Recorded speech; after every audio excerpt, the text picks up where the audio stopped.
help but notice the beauty in you. The lines of vegetation.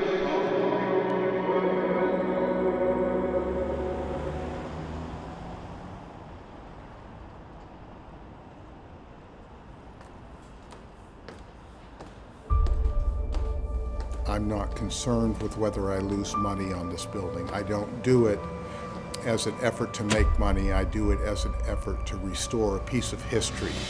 These arches in here, and that was uncovered as we took the plaster off. I like leaving the original floors. When you're doing these old buildings, you uncover wonderful things. That soffit was never called for. I have a love affair with the 1800s and early 1900s. The arts have proved to be the favorite place I want to be.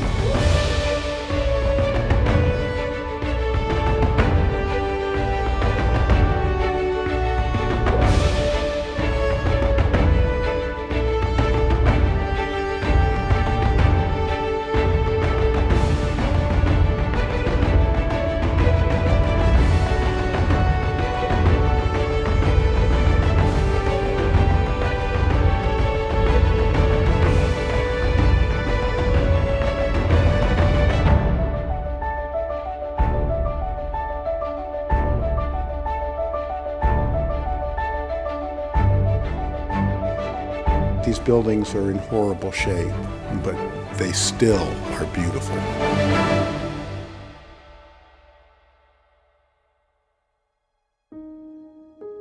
Growing up in my family, my mother was an antique dealer. She bought vintage antique jewelry, and my father was an entrepreneur. He was a scientist. He started his own businesses. And one of those businesses was called U.S. Wind Power, which was the leading small company for wind power to have ever been done. Many of the things that he did paved the way for what we now have. He was the first one that ever did a wind farm.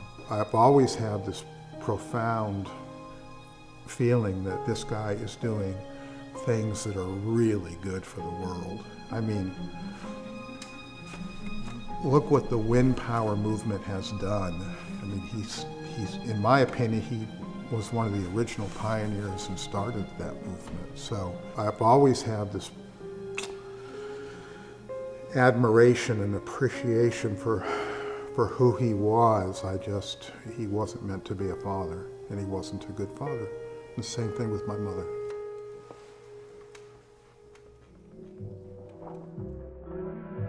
Her name is Vivian Wolfe. She's a housewife, a mother. She has 4 children, one of them a teenager, and she manages, in addition, to care for her husband, 1 dog, 7 cats, and the problems of scores of Lexington's teenagers. My parents started a youth program in the local area where they would allow kids of my same age to come over from the high school, and they would discuss their problems. They had all of this love and affection to be able to give to the kids in the high school, but they would literally let these kids be at our house and be sending me up to my room to go to bed at 8:30 when all of my peers were downstairs enjoying my parents and drinking Cokes and discussing their problems and figuring out things. And that was very difficult for me, because then the kids would make fun of me at school because they weren't coming to my house to see me. They were coming to see my parents, who were cool. We enjoy them a great deal. We like having them in our home. I think it would be awfully nice if some of you other citizens of Lexington would open your homes to Lexington youth and get to know them. We do feel very strongly that teenagers like to communicate with adults. We do think that they like to have an adult friend. My father was constantly working.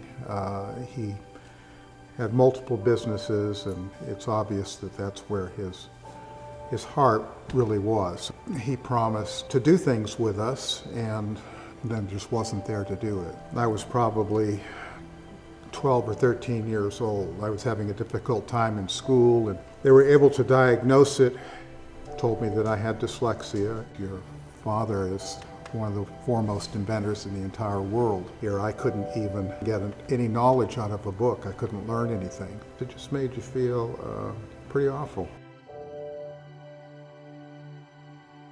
I can go through life and I have a qualified excuse why I can't do anything. But I chose not to have any obstacles. I had watched my father build company after company, and nothing was ever in his way. And that attitude became prevalent in what I could do. So I started a cabinet making business, and I'm doing them in different colors, and I'm in the spray room. One of the boards that I had discarded in the trash with all of this different color paint, I picked the board out of the trash and I said, wow, what is this? I just started studying it and realized the paint had morphed into something quite beautiful, and it was the start. I had a real talent for it, and as that talent started to come out, other people recognized it, and that made me feel whole again. That made me feel like I actually had something that I could contribute.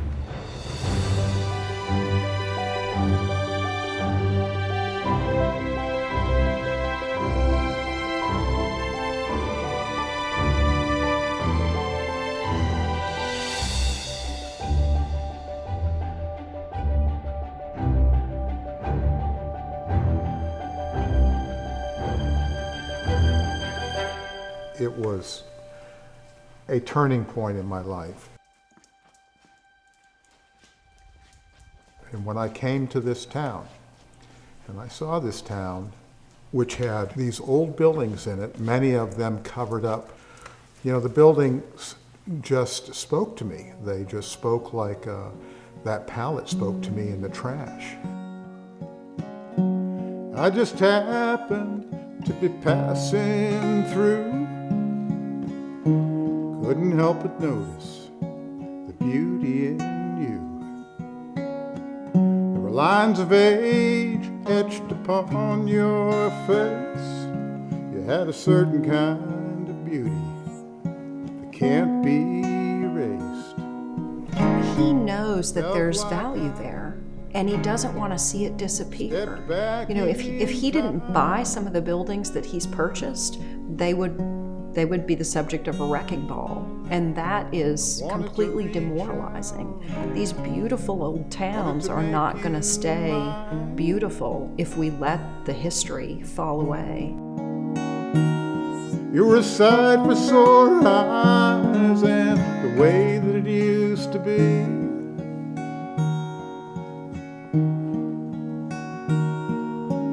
And you made a believer out of me. He sees vision that I can't see. It takes that ability to forecast what is possible. He sees the possibility where others don't. It's turned me around.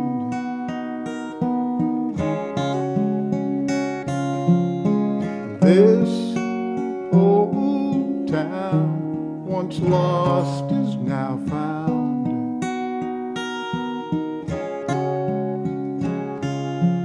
And the dreamer in me clearly believes that this. If we succeed at one thing, what it would be is for the community to see itself in the way Rusty sees the community. Is meant for me.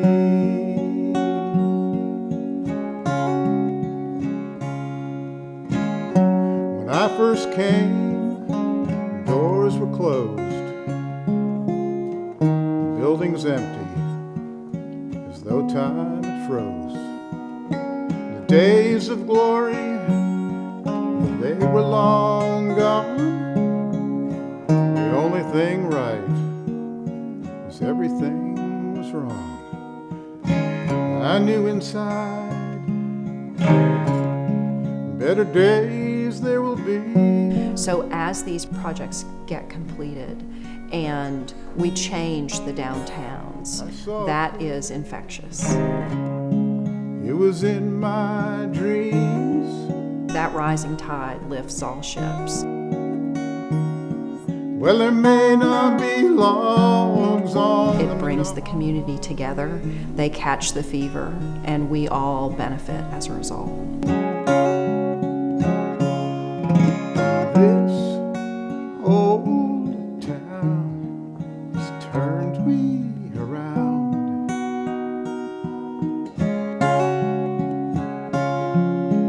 This old town, once lost, is now found. And the dreamer in me clearly believes that this old town, this old town was meant for me.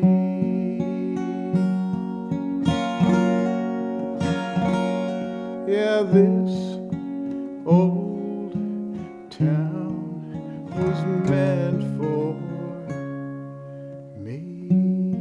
You know, I'm 70 years old, and I am the most creative that I have ever been, and I'm the happiest I've ever been.